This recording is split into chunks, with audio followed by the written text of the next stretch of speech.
On this week's episode of Whether or Not, we have a fully stacked lineup with nature in the news stories on solar energy and recent San Antonio tornadoes.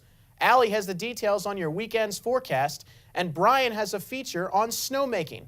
All that and more coming right up. Whether or Not starts right now.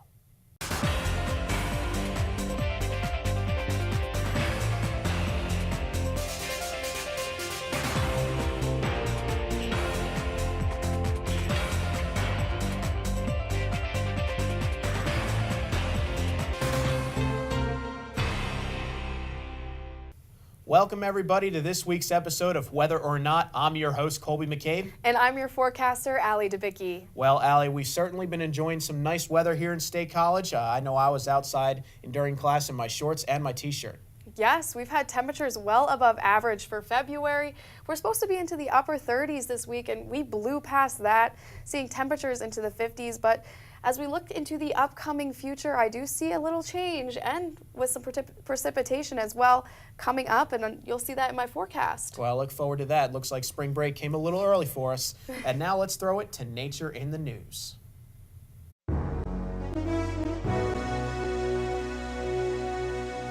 The Golden State aims to become 100% carbon-free within a few decades, according to Inside Climate News. California State Senator Kevin De Leon introduced a bill last week that requires the state to eventually draw all of its electricity from renewable sources by 2045. This makes California the second state in the U.S. to attempt to become reliant only on renewable energy resources. The other state is Hawaii. California is well on its way to achieving this goal, as the state received 27% of its electricity from renewables in 2016, a 2% increase from the year before. In fact, the largest utilities in the state claim that they are ahead of schedule for meeting their 2020 goal of 33% renewable energy. As climate change remains a hot topic, it is promising to see some progress in our goal of reducing carbon dioxide emissions. Did you know that U.S. forests occupy approximately 1/3 of the country's total land area? Forests and trees provide many benefits and services to society. These benefits include clean water, recreation opportunities, wildlife for habitats, carbon storage, watershed protection, flood control, erosion reduction, and improved human health. Also, U.S. forests absorb and store about 16% of all carbon dioxide emissions associated with fossil fuel burning in the U.S. each year. Community trees help to reduce air and water pollution and ultimately improve physical and mental health. A new use of solar radiation is saving money and reducing labor for farmers in developing countries. Through the use of a new kind of irrigation pump, water can be drawn from sources such as lakes, rivers, and streams using solar power. This solar power irrigation pump was pioneered by two entrepreneurs based in Kenya, Future Pump and Sun Culture. Solar panels provide the pump's power directly without the need for batteries. The water is pumped using this power into a raised storage tank during the day. The only labor a farmer needs to do is open a valve on the tank so the water can flow through a filtration system and eventually onto the roots of crops. Future Pump's product can pay for itself within 1 to 2 years and save a few additional $100 each following year, while Sun Culture's pumps have reported more than a 300% increase in overall yield in crops. These innovative products provide a source of both financial and physical relief to farmers who are unable to afford typical irrigation products or suffer from a limiting health condition. Severe storms rolled through Texas Sunday night into Monday morning, and 6 confirmed tornadoes left widespread damage in northern San Antonio, where more than 100 structures were damaged. The National Weather Service gave the San Antonio tornado a damage preliminary EF1, or Enhanced Fujita Scale of 1 rating, with maximum winds of 105 miles per hour. A separate EF0 tornado was confirmed east of Interstate 35 in the San Antonio area between Windcrest and Converse. And a third tornado was confirmed on Putting Green Road and was rated an EF1.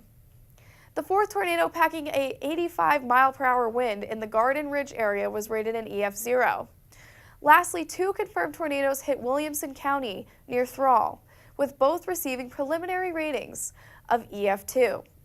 Thankfully, there were no fatalities due to these outbreaks, but 5 minor injuries were reported.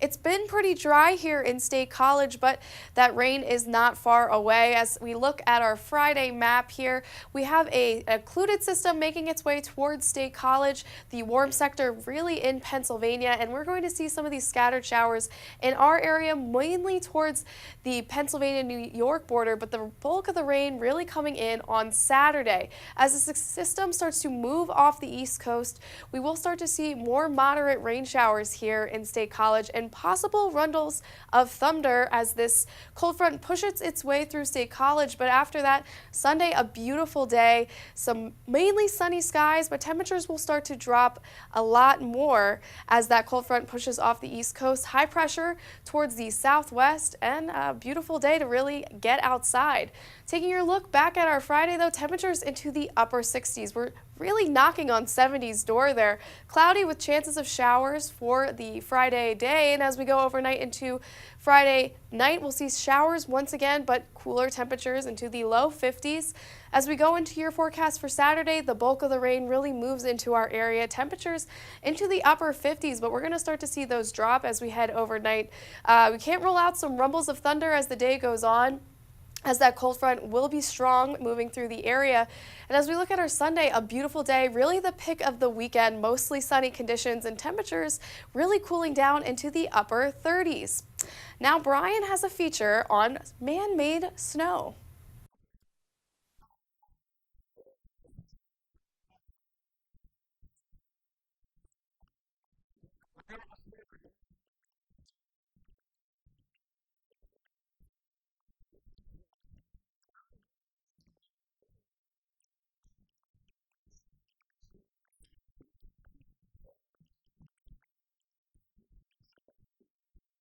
At nearby Tussey Mountain in Bowlesburg, Pennsylvania, Tom Matalavich is the director of hill operations. He took the time to tell me about the snowmaking process, and well, it ain't easy.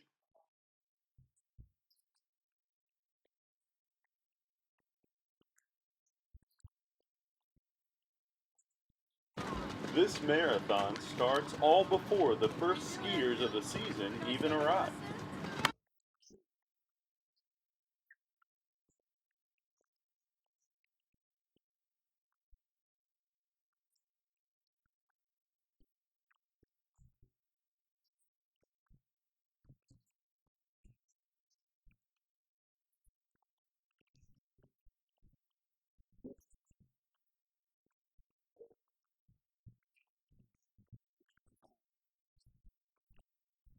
So, how exactly does all of this work? Well, enter Carl Schneider, a Penn State meteorology freshman who's been making his own snow since a young age.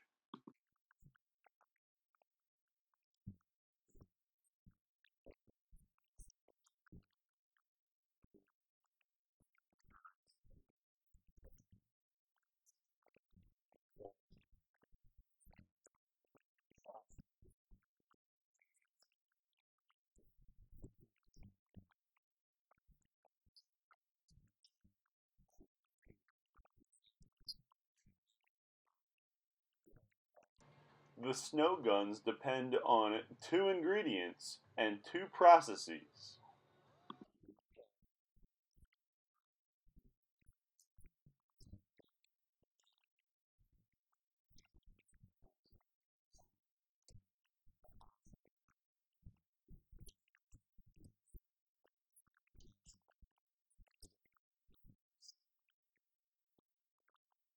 He went on to tell me about all the different types of snow guns.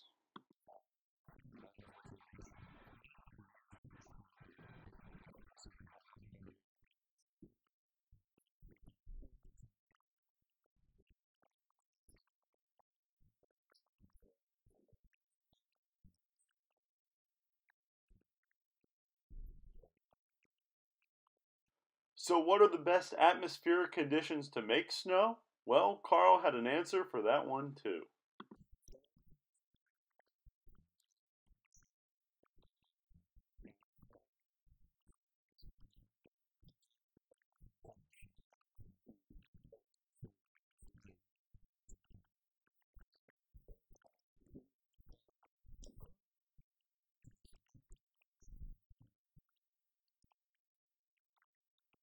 And when the conditions are right, well, Tom's got one thing in mind.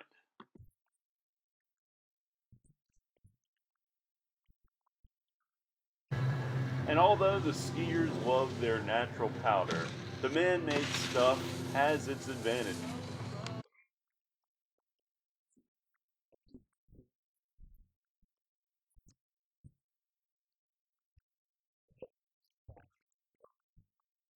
Although we've had some winter weather this year, we've also had some unseasonable warmth.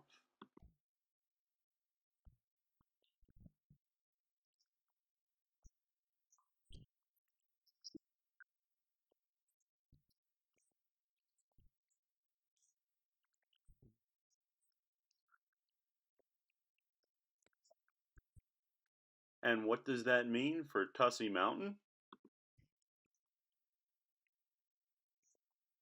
But in Carl's home state of Alabama, they're happy with just about any snow they can get their hands on.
Well, with that rain moving in this weekend, we'll start to see a cool down, but we are going to get quite mild as we head into the week. But taking a look at the weekend recap, scattered showers for Friday, temperatures into the upper 60s, but then we start to decrease as we head into Saturday. 59 degrees there, more moderate rain showers, but then your Sunday, the pick of the weekend, gorgeous 37 degrees. Taking a look at the extended forecast, Monday looking quite warm, will be above average for the remainder of the week.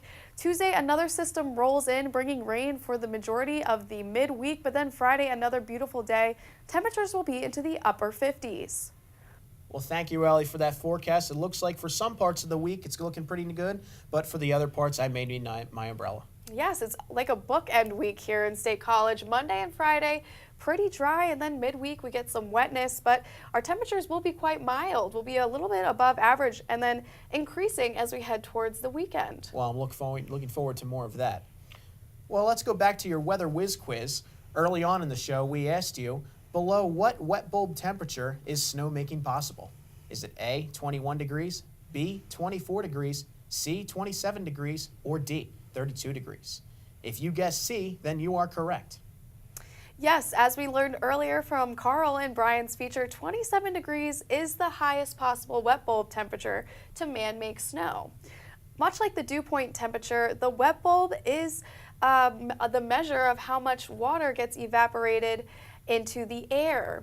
It is the lowest temperature possible to reach purely by evaporating water into it. That's right, Allie. Since snow guns rely on the air cooling by evaporation, it is important that the air can drop to at least 27 degrees in order to get good quality snow. Yep. I'm glad that these snow resorts and ski resorts have another plan of making snow because Mother Nature really hasn't been helping them out in this February. And it certainly won't for the near future. Well, that's about all the time we have for this episode of Weather or Not. I'm your host, Colby McCabe. And I'm your forecaster, Allie Debicki. Have a great weekend.